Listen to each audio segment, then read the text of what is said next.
नमस्कार मित्रों, स्वागत है एक बार फिर से आपका अपने चैनल जेवी डिवोशन।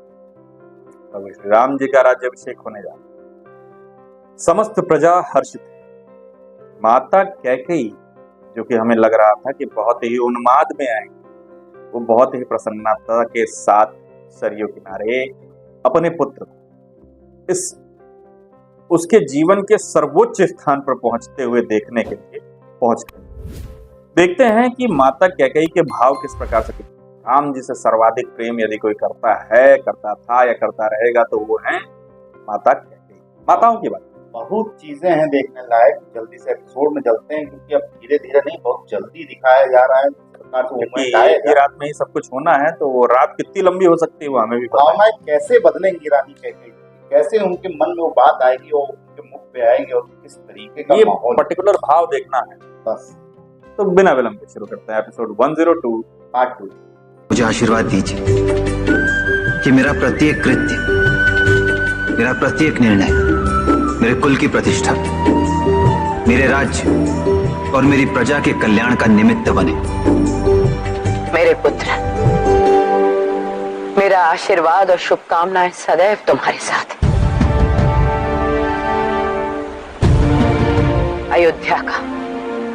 अयोध्या की प्रजा का उद्धार करो मेरे लाल।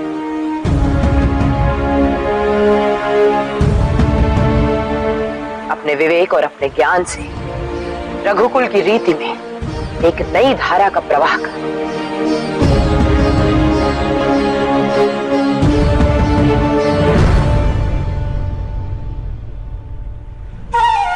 अब तुम दोनों स्वयं अपने हाथों से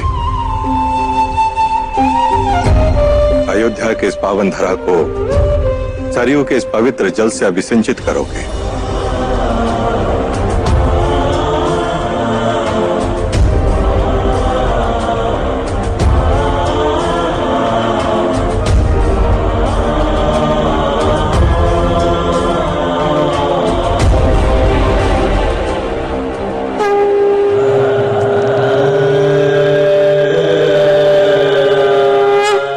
स्वामी, आप मुस्कुरा रहे हैं। देवी, मेरे आराध्य नारायण का राज तिलक होने वाला है। प्रसन्नता की तो बात है ही। स्वामी, एक और रावण स्वर्ग के ओर अग्रसर है। उसका अत्याचार दिन प्रतिदिन बढ़ रहा है और दूसरी ओर श्री राम किसी दूसरे पथ पर अग्रसर है। पथ का भेद तो साधारण मनुष्यों के लिए होता है और नारायण की लीला को समझना किसी के लिए संभव नहीं। स्वामी, आपके लिए असंभव कुछ भी नहीं। नारायण जो भी करते हैं उसका रहस्य किसी को समझ में आए या ना आए, आपको सदैव ज्ञात रहता है। बताइए स्वामी, इस लीला का रहस्य क्या है? उनकी इस जीवन यात्रा का प्रत्येक पड़ाव पूर्व निश्चित ही नहीं, उद्देश्य पूर्ण भी है। प्रत्येक पड़ाव में मानवता का उद्धार निहित है। प्रभु राम जिस मार्ग का भी चयन करें, वो धर्म का मार्ग बन के उन्हें उनके लक्ष्य तक पहुंचाएगा। वो जहां भी रुक जाएंगे वो स्थल दर्शनीय बन जाएगा।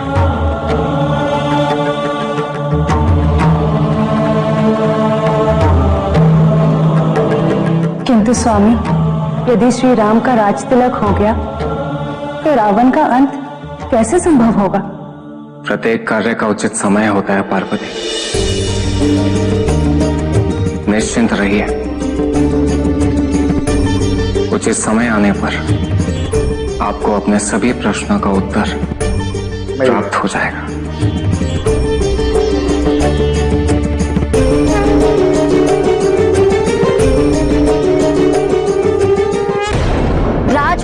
प्रत्येक कोने को दिए के प्रकाश से प्रकाशित कर दो।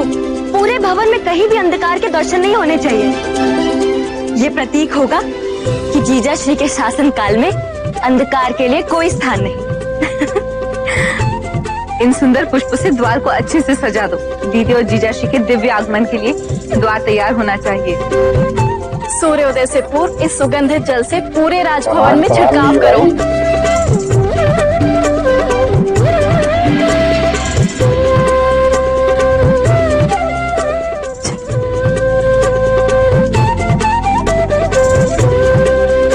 श्रुतकीर्ति, उर्मिला, मांडवी, राम और सीता के प्रति तुम लोगों का प्रेम इस भव्य तैयारी में प्रत्यक्ष है। इन दीपों की आभा से प्रत्यक्ष है, इन पुष्पों की सुगंध में प्रत्यक्ष है।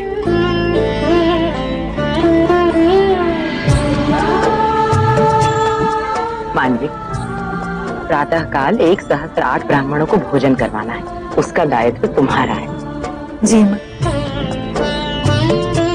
उर्मिला, प्रातः काल हवन पूजन की सारी सामग्री का दायित्व तुम्हारा है। अवश्य माता।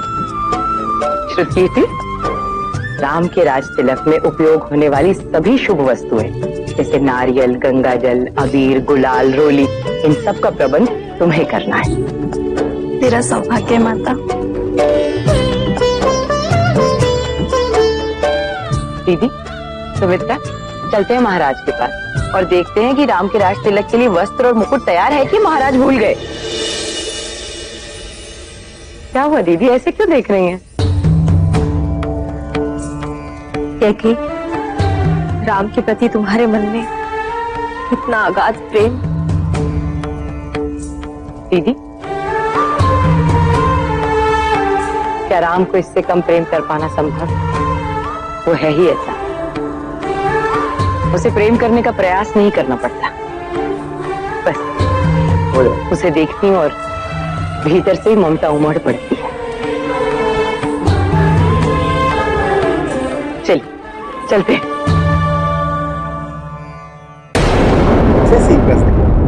नहीं, ये संभव नहीं। इंद्र अपनी मायावी शक्ति का उपयोग कर मुझसे बचकर नहीं जा सकता। वो इस प्रकार मुझसे भागकर मुझसे स्वर्ग का अधिपति नहीं छीन सकता। ऐसी कोई भी समस्या नहीं जिसका समाधान न हो। आपके कहने का तात्पर्य क्या है नानाश्री? इंद्र की मायावी शक्तियों का सामना करने के लिए तुम्हें भी मायावी शक्तियां प्राप्त करनी होंगी लंकेश। कैसे कैसे बताइए, कैसे नानाश्री? मैं कुछ भी करने को तैयार हूं।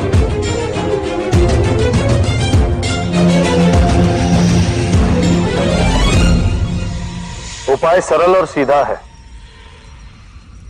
कवच दैत्य।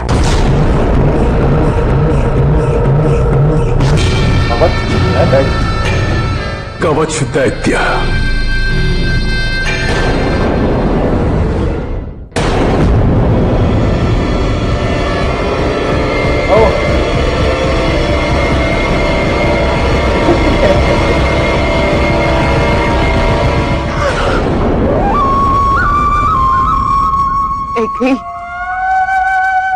कैकेयी, अपनी प्रसन्नता में तुम सब कुछ भूल गई हो, सब कुछ। उचित अनुचित में अंतर करना, अपने पराये में अंतर करना, हिताहित में अंतर करना, सब भूल गई, सब। आज तुम्हारे पास सब कुछ है कैकेयी, पुत्र पुत्रवधू सब कुछ, किंतु मेरे पास, इस मंथरा के पास कुछ नहीं है, केवल तुम्हारे और भरत के अतिरिक्त।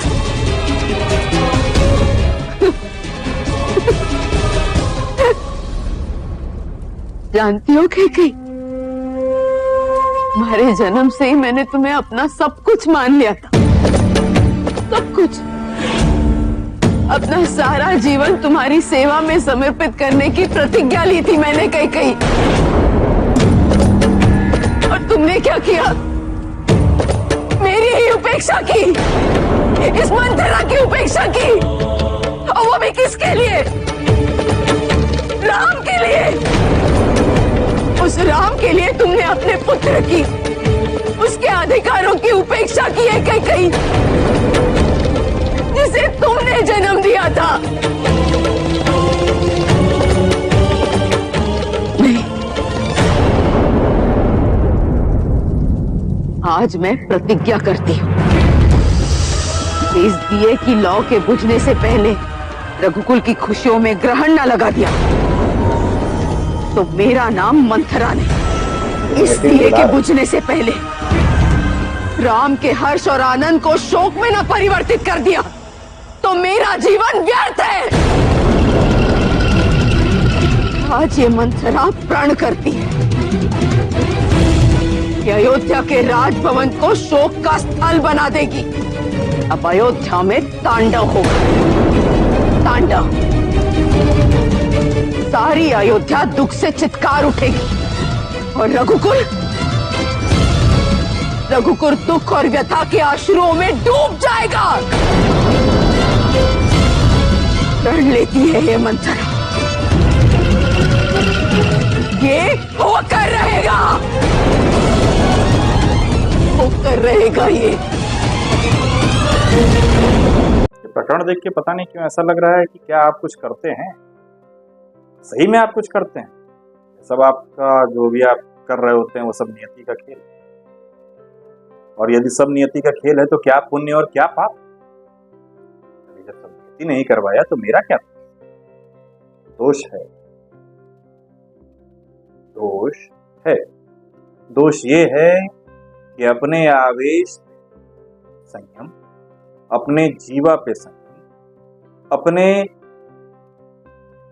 फैसलों पे, अपने डिसीजंस पे, अपनी जो प्रण लिया है उन पे संयम, यानी कुल मिला जुला कर के संयम ही रखना है हमें अपने जीवन, तभी हम नियति बदल सकते हैं। और चीज है कि निस्वार्थ भावना से जब आप कुछ करते हैं तो उसे पुण्य का। अब यहाँ पे स्वार्थी, क्योंकि हमारी खुशी, हमारी इच्छा, क्योंकि जिस प्रकार से हम देख रहे हैं कि प्रभु श्री राम जी राज्याभिषेक जब हो रहा है तो पूरी अयोध्या ही खुश, हाँ माताएं खुश है, मतलब सब अयोध्या में सब एक व्यक्ति को छोड़ के बाकी सब। यानी कि जब खुशी का माहौल और आपसे वो देखी नहीं जा रही क्योंकि आप ईर्ष्या से ग्रसित, क्योंकि मेरा स्वार्थ कुछ और। जैसे कि रामायण महाभारत के समय श्री कृष्ण जी ने कहा था ना कि धर्म के 5 स्तंभ होते हैं, उसमें प्रेम, करुणा, इन सब का भी स्थान था। तो जब आपके हृदय में किसी के प्रति प्रेम समाप्त हो जाए, जैसे राम को अगाध दुख देना मंथरा का मोटिव है, यानी राम के प्रति प्रेम समाप्त हो गया, यानी धर्म समाप्त, क्योंकि धर्म का एक स्तंभ खत्म। हाँ, एक बचपन की क्लिप हमें दिखाई थी जिस प्रकार से उन्होंने अपने ऊपर ब्लेम ले लिया था कि हाँ पत्थर मेरे हाथों से, तो मंथरा जी ने उसी वक्त टारगेट कर ली। हाँ, लगा ली। ये नहीं कहा कि यहाँ जो बचपन है, बच्चा है, वो चीज वो भूली नहीं, तो उन्होंने ये टारगेट सेट कर लिया कि इनको तो राजा नहीं बने, इन्होंने मेरा हित किया, मैं कभी इनका हित होने ही नहीं दूंगा। चलिए देखते हैं आगे किस तरीके से मंथरा इस पूरी भावना को पलट देती। मूवमेंट वो भी देखना है मुझे, से कब वो कौन सा मूवमेंट है जो हिट करेगा। जब वो तो हिट करेगा जब रानी कैकेयी प्रभु श्री राम जी को निर्णय सुना देगी, उसके बाद जब मंथरा को बाहर निकाला जाएगा। प्रभु श्री राम जी के पास रानी कैकेयी जी किस तरीके से जाएंगे वो तो देखना अनिवार्य है हमारे। दूसरा एक और चीज भी है, किस तरीके से,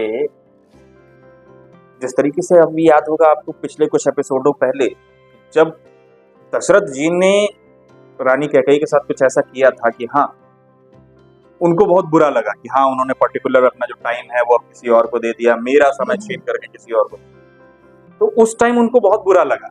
और बुरा लगा, इवन उन्होंने, राजा दशरथ ने फिक्र भी नहीं की, सब कुछ इनको पता था कि राजा दशरथ मुझसे ज्यादा किसी को प्रेम नहीं करते सब, लेकिन ईर्ष्या ने जन्म ली।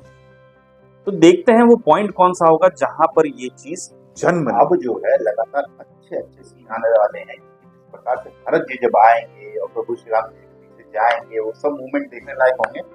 तो हमारे अपने दिल को थाम के बैठिए और कटोरी लेके बैठिए आंखों के पास, आंसू शीघ्र ही आने वाले हैं। कटोरी जो 2 ठो। चलिए फिलहाल इस एपिसोड को करते हैं यहीं समाप्त, शीघ्र ही मिलेंगे नए के साथ, तब तक के राधे राधे।